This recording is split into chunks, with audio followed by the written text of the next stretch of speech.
Hey guys, I'm Justin Wecker with PFTA-Austin, and I'm here with Megan Robitaille to talk about her history in fitness and what she's doing now.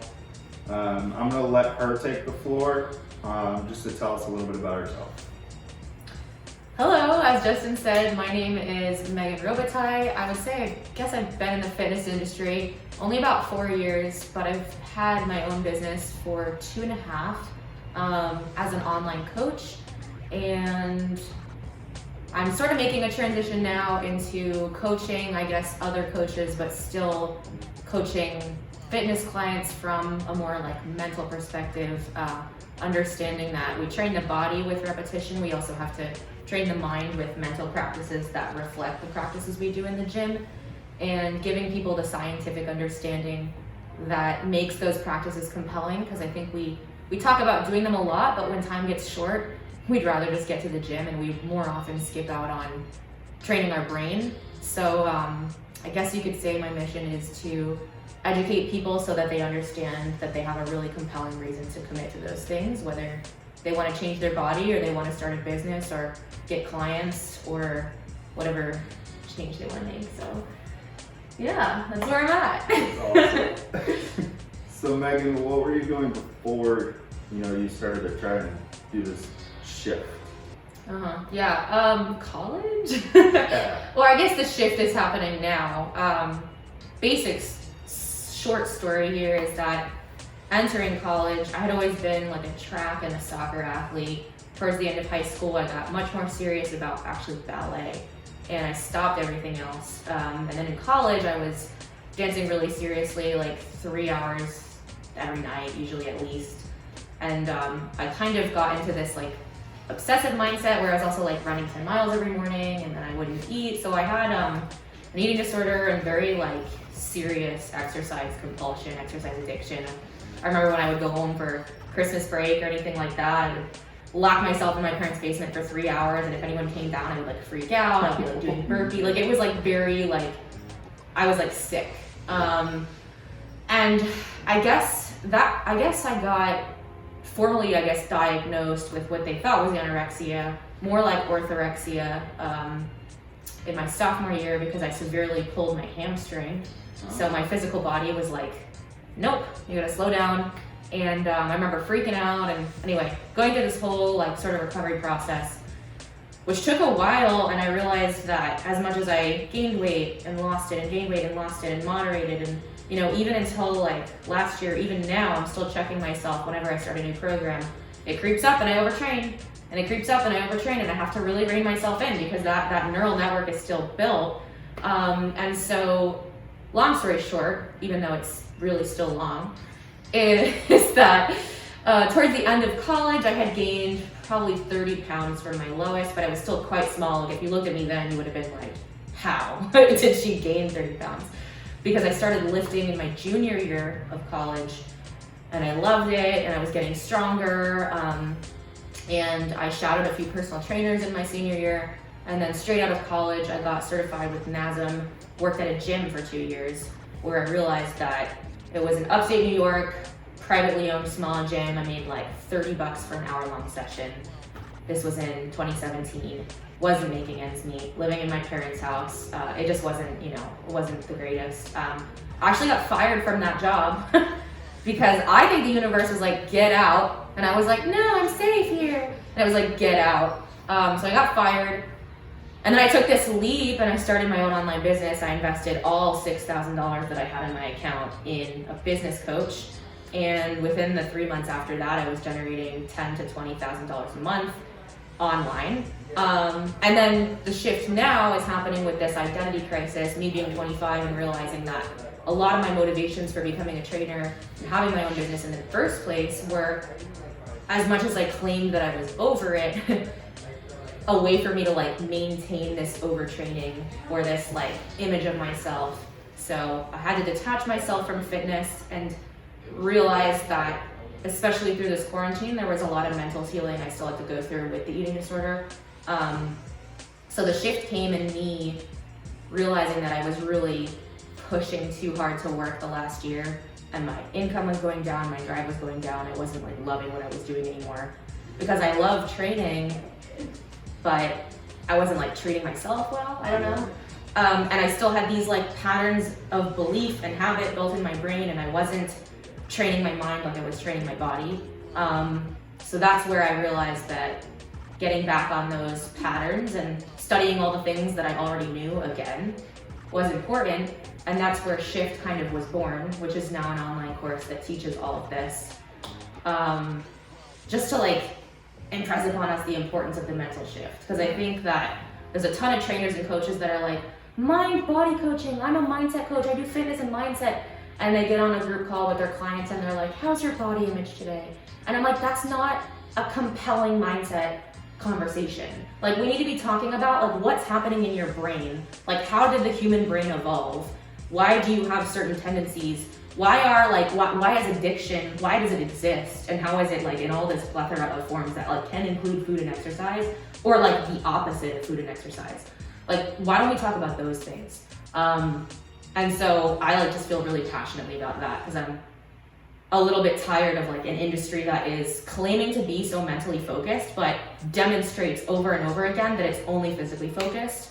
And there is no education even for coaches to understand like how physical it really is, the mental stuff. So this is why I was bringing you know, a part of PFTA, because not a lot of people talk about this. Yeah, that's why I'm annoyed. Yeah. I'm fired up. we talk about physicality so much, and you know, maybe a little bit of mental. Yep. And it's like, oh, go to the gym and work out. But I love that you're bringing a deeper mindset into it, which you mentioned Shift and what you're releasing landing page. Yes. So pre-enrollment for the course, which will be like $100 discount, opens Monday, which is December 14th. The course itself was going to release on January 1st. If you enroll after January 1st, it'll be full price. I just figured I'd give like a 2-week promo because it's brand new. And that'll be posted like on my Facebook and my Instagram and announced in several places. But it is for anyone who wants to change anything in their life, whether it's like relationship, how you feel coming out of this quarantine. Maybe you want to get fit. Maybe you're a coach and you want to have a fitness business, but you can't like get into the mindset of like having a business. Like, it's any of those things. Because like fundamentally the issue is faith, but we look at faith as like this really intangible thing. And the course pretty much constructs how faith is like a use it or lose it muscle. And it needs to be trained. Absolutely. So this is a big part of why I'm bringing Megan to PFTA, because as we go through the course, yes, we teach you the basics of training and how to get out into the field, but now bringing that mindset into it, I think is a big proponent to fitness that a lot of people realize later. And then they're thinking, oh, it's too late. It's not too late, it's just a little bit harder later. So now we're trying to hit it in the beginning. Yeah.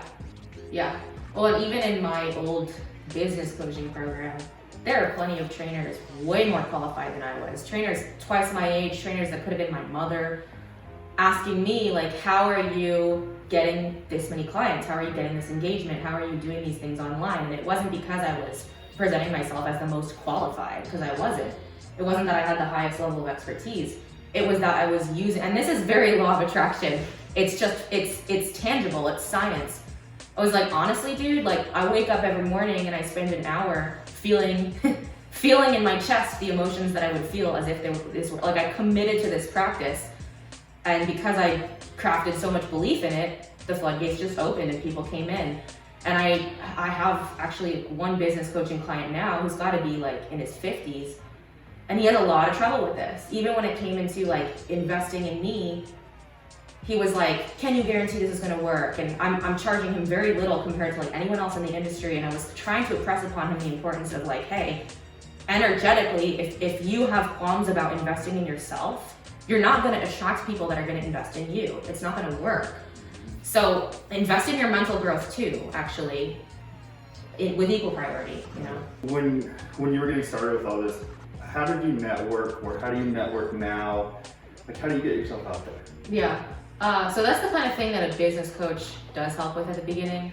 I learned how to use Facebook, actually, mostly. I have had some clients from Instagram, and my Instagram is now like starting to grow, but just to sort of show people, right? Like, I know trainers that have like 100 followers on Instagram making $30,000 a month. I mean, it just doesn't matter. It's about engagement, but also Facebook is a platform that, depending on who your clientele is, it often comes with higher quality, higher paying types of clients. Because Instagram is a platform that has a lot of younger people on it, which like isn't a problem, but it's a very like bodybuilding competition, 19-year-old glute building, and like there's nothing wrong with that. It's just, you have to be aware of like who you want to attract. So a lot of what I started out with was putting myself out there, posting content, and this is all what I'm taking my business clients through now. Changing your bio to tell people explicitly what you do, changing your photos, taking off any of those like college, Christmas party photos that you don't need on there anymore, cleaning up shop, so to speak, learning how to talk to people in content, but more importantly, how to be authentic in your content. So this is where I started having people ask me, we have the same business coach, we're following the same rules, what are you doing differently? Can you teach me? Because like, I came to a point about 2 years in where I decided like what I didn't agree with that most business coaches were teaching. And a lot of it had to do with using chatbots or using certain formulas to cold message people, and this is where the mindset comes in again. Energetically, people are gonna sense if you're messaging them just for a quick buck. You need to always put in this effort of like, I wanna build a relationship right now, and then like 6 months down the road, they don't wanna hire anybody but you. But the only way you can do that is by having faith in that possibility. So most of my marketing at the beginning was bad. Looking back, I was messaging a lot of people, I was building relationships, I was running challenges in Facebook groups, I was going live. And now I still do most of that. I make posts, I interact, I join Facebook groups that reflect the kind of person I want to work with, introduce myself, put myself out there in a non-promo type of way. I would say for me personally, my biggest marketing like success has been live videos, just because like I know how to get on there and talk about a topic and hold people's attention. That's a strength of mine, and it's important to like recognize what your strengths are. But I would say that in terms of being emotionally and personally connected to people, there are millions of qualified trainers in the world. When people are singling out the person they want to work with, they're looking for someone they have an emotional connection to more than anything else. They don't care how qualified you are. Trust me when I say, because most of them, they're not even at the level of understanding enough to know what makes you more qualified than someone 10 years behind you. They don't even know. They don't know the difference, right? If you know how to do a deadlift and they don't, that's all they care about. So be someone they can emotionally connect to and recognize who is the type of person I work well with. Usually it's somebody who was you 2 or 3 years ago, and how am I gonna speak to that person? So when I speak in my videos, I'm speaking to like 21-year-old Megan. That's who I'm speaking to, and that doesn't mean I don't attract 45-year-old women. I just attract 45-year-old women who are in the headspace with their bodies and with fitness that I was at 21, right? Mm-hmm. And that's the important part. So put yourself out there, I would say, on video, definitely, because people connect so much more.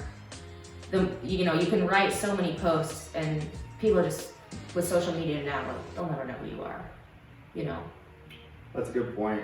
I mean, with my training, I tend to attract like people around a little bit older than me, up to probably 50, 60 years old. So it's funny you say that, because it's totally the way you market yourself and get yourself out there. Yeah. And I, for the longest time, would always beat my head against the wall. Why can't I get younger people? Because that's not how I market myself. And in reality, that's not where I wanted to go. Yeah. So that totally makes sense. Well, and one more thing on that too is most business coaches will tell you right off the bat, first week, choose your ideal client. And I remember doing it. And I think that's dysfunctional for a couple of reasons. The first one being, if you choose nurses that are also moms, that's not a type of person. there are thousands of different types of people that are nurses. Like someone who's gonna vibe with you is someone who has your personality type, not necessarily a certain profession.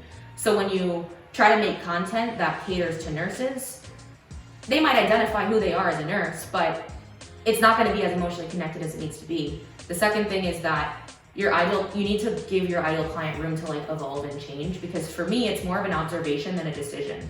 So if you make a decision right off the bat, I'm going to try to market to these people, but you naturally attract a different type of person, your content is gonna misalign with who you actually are. It's not gonna come off authentic, and it's not gonna ever attract anyone at all.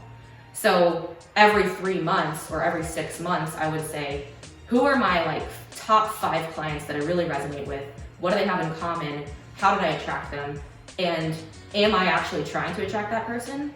Or do I need to shift who I think I'm attracting because I'm actually observing myself rather than making a decision about who I think I want to work with, you know?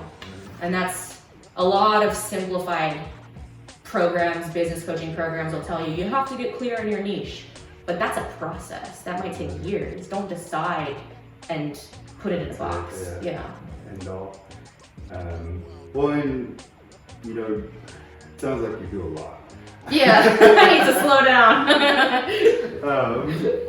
But what kind of services do you offer? Yeah, right now, what I'm working on is I have taken like a 3-4 month break from like seeking new fitness clients because I needed to reframe how I approached it. So I am offering the Shift online course, which is a 3-month program that takes you through the mental transformations to create any change. It can be for the average person, a business owner.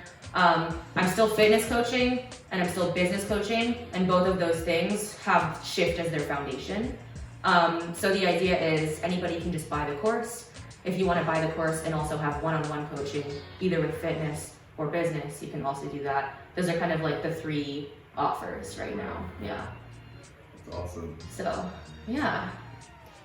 Yeah, that's the deal, yo. Hate that I just said that. I love it. You should leave that in. Oh, I love it. Thank you guys for tuning in. If you have any other questions about Shift, fitness coaching, business coaching, check out Megan's handle on Instagram and Facebook. So my Facebook is Megan Robitaille and my Instagram is megan.robitaille. So super simple, but definitely message me. Don't feel like you can't, because I actually answer all my messages and it's my preferred way to be contacted.